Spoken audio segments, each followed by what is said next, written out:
to pray for the intercession of Sister Faustina. We went down to Sister Faustina's tomb and we prayed the chaplet. I could feel something in my leg. I didn't feel heat or anything, but I knew something was happening because my shoe was getting loose. We went back to the room and I looked at my leg and it looked normal. And my doctor, he said, he has to admit science had nothing to do with it. And nobody can find anything where Milroy's disease has ever responded to medication, gone into remission. It was all through the intercession of Sister Faustina.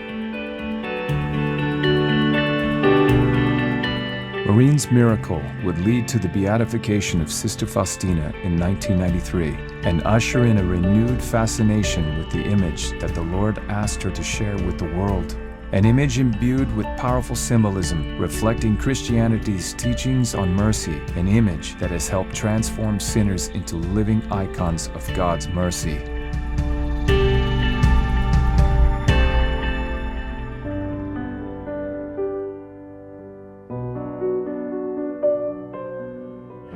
It's always so powerful for me when I look at his right hand lifted in the gesture of blessing. And there's a wound in this hand. And still the hand keeps on blessing. Jesus from the painting says, bless that person who hurt you. And this is an eternal command from the gospel where he says, love your enemies. Speak well about those who hurt you, bless them, pray for your enemies. And this is something that is supposed to distinguish Christians, isn't it?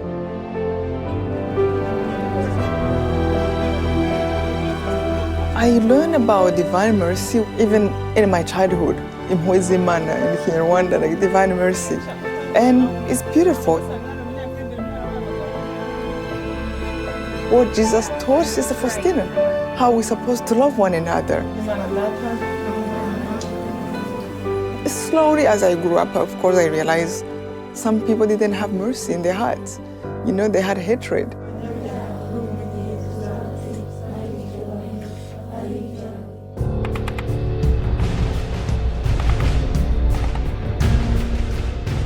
In 1994, an ethnic rebellion in Rwanda leads the regime in power to mobilize Hutu gangs to carry out genocide against the minority Tutsi tribe that Immaculée belongs to. She is guided by her father to hide in a neighbor's bathroom. We're 8 women, literally sitting on top of each other. I remember the first time they came, but I saw them through the window, and they started searching everywhere in a 4-bedroom house. And I remember asking God with all my heart, please don't let the killers find us. Miraculously, the killers do not discover Immaculée's hiding place, but the constant threat remains. For the sake of his sorrowful passion, have mercy on us and on the whole In her world. despair, Immaculée turns to the prayer Jesus revealed to Saint Faustina, the Divine Mercy Chaplet. I said 40 Divine Mercy chaplets every single day. As I prayed, have mercy on me, I had also to pray for mercy for those who were killing us, for all the sinners of the world. So that pushed me to another level of seeing the killers as people who needed mercy.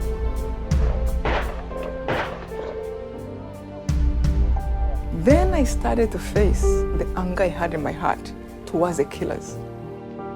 I started to think, if I can trust God to protect me, why not trust Him to change the hearts of the killers? And I started to pray for them. We came outside 3 months later.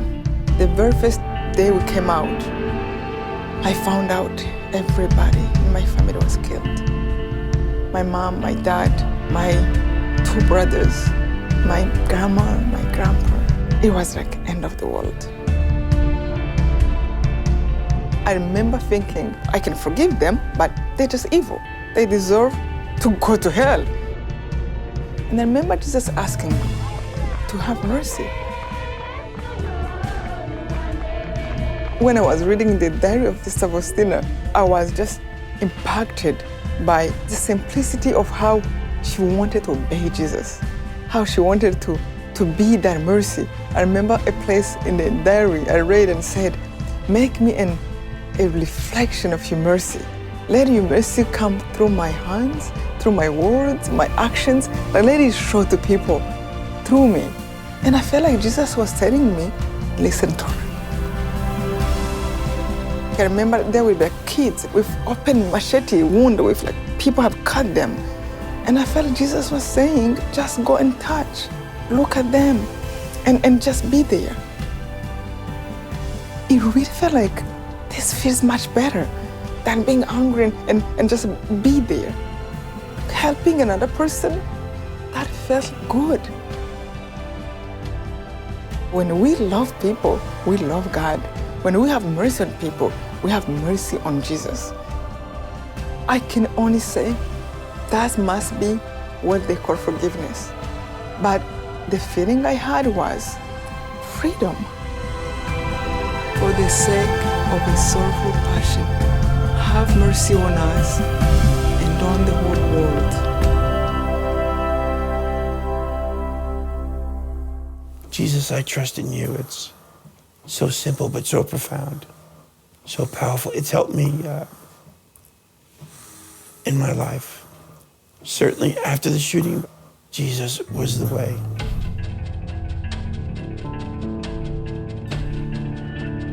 The early 1980s, New York City was under the threat of the drug trade. I was on patrol and we saw 3 kids who fit the description of those who were doing crimes.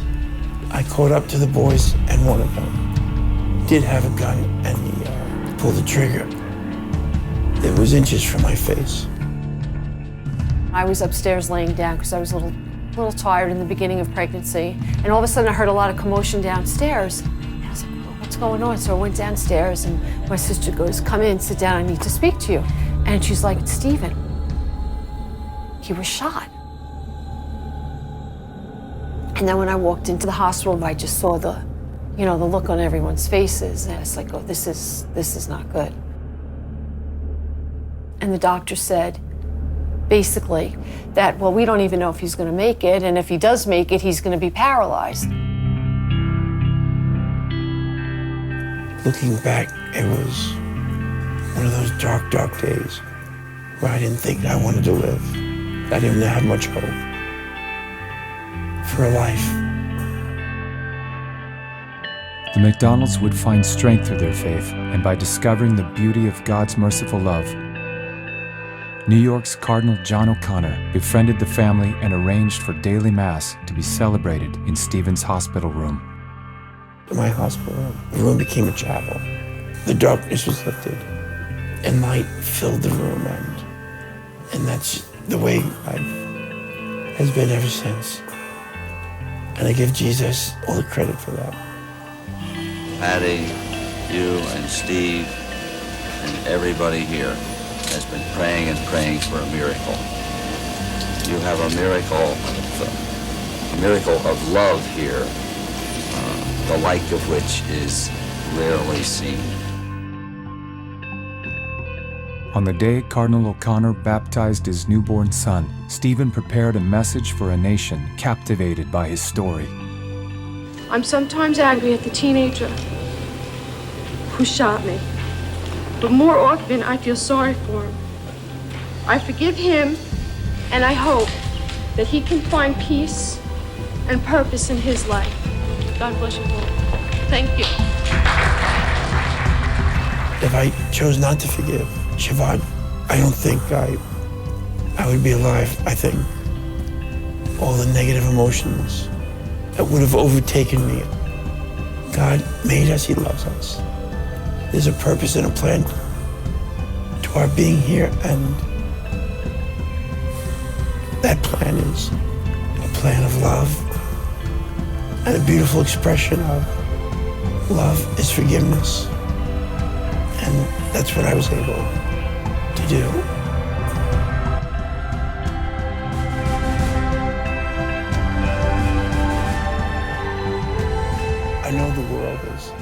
in a bad way right now, and we need God's love, forgiveness, and I believe that Saint Faustina and Pope John Paul, they understood that it had to be the Divine Mercy.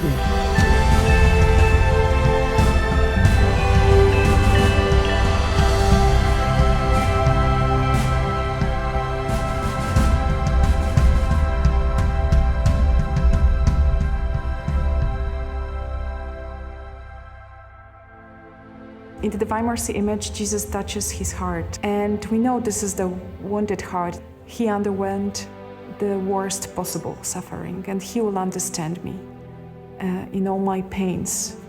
So this is the area where we can meet God.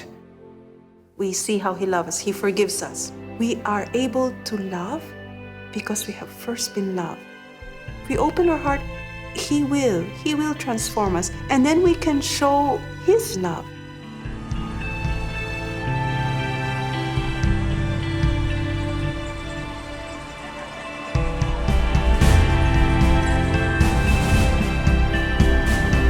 There's one thing I know, brother.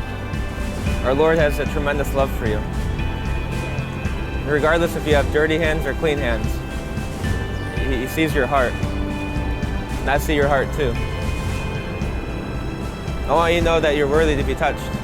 I want you to know that, brother. I think the message of Divine Mercy helps answer 3 questions. Who am I? I'm a child of God, made in His image and likeness. And who is God?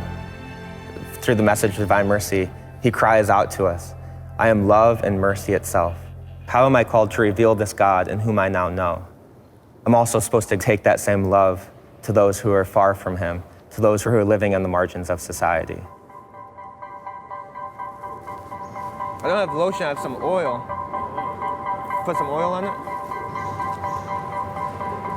I want to give you this. It's the image of Jesus. That little prayer at the bottom says, Jesus, I trust in you.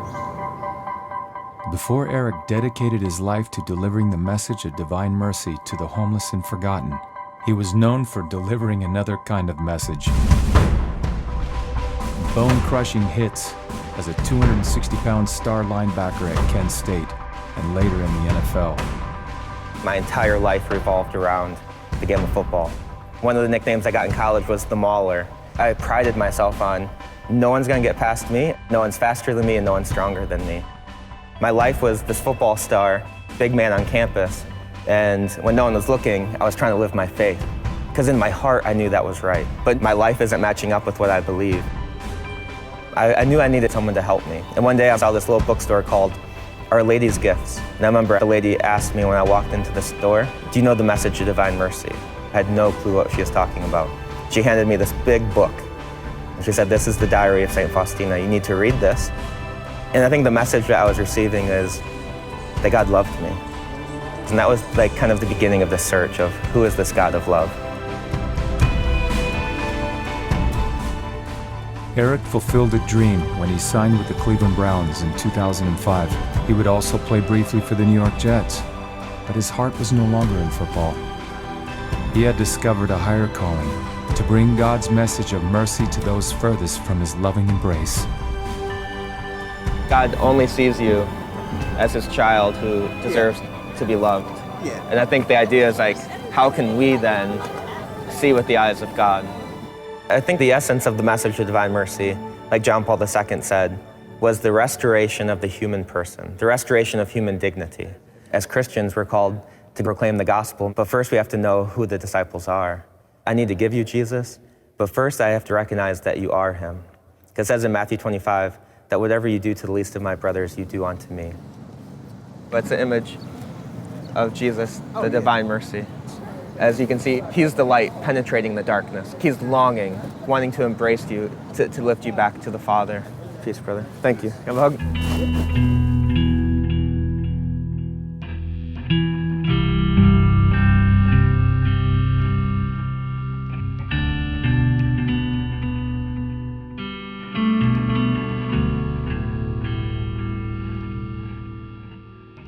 Many people nowadays think God is indifferent. He doesn't care. In the Divine Mercy image, we we see Jesus moving towards us. My Jesus walks barefoot, which means that his feet remain wounded. This causes him pain, but still he keeps on moving. He keeps on choosing my direction.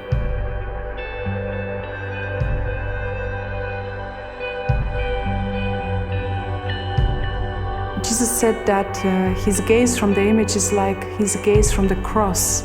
And it's amazing when you look into these eyes and you don't feel any kind of condemnation. I love speaking with the prisoners about this gaze because they feel always guilty. And suddenly they feel accepted, they feel welcomed, that they love looking into his eyes from that image. It's so merciful.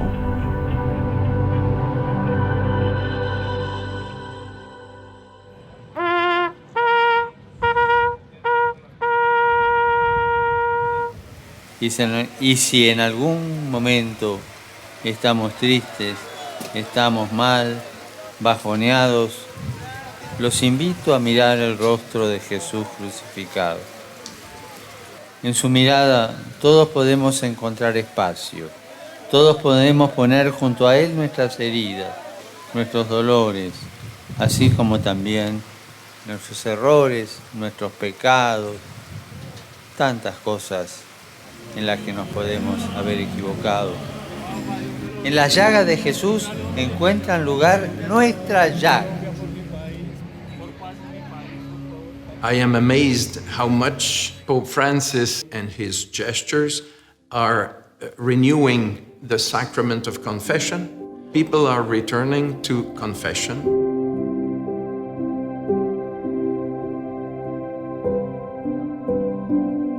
Jesus said there's more joy in heaven over one sinner who repents than over 99 just. In this parable of the prodigal son, that's the image of the Father. He's waiting anxiously for his son to return.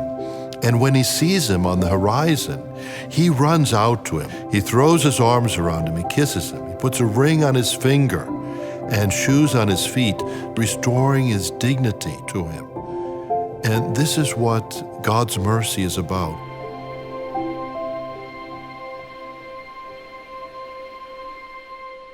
I often tell people that I'm the poster child for divine mercy. I'm the bottom of the barrel of humanity. I mean, I've done so many bad things and I've hurt so many people, and yet there's mercy for someone like me. As Jesus told St. Faustina, the greater a sinner, the greater the right that they have to his mercy. Father Donald Calloway is a popular speaker and author.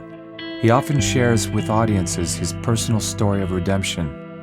He grew up in a military family that moved to Japan when he was a young teen. When we got to Japan, I dropped out of school. I started hanging around with gangs, and eventually I got connected with this Japanese mafia organization called the Yakuza. So I was a little pack mule that nobody would have ever suspected was carrying drugs and money in his backpack.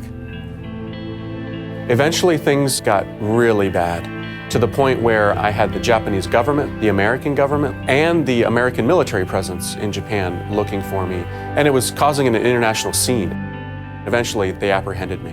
And then they literally kicked me out of the country.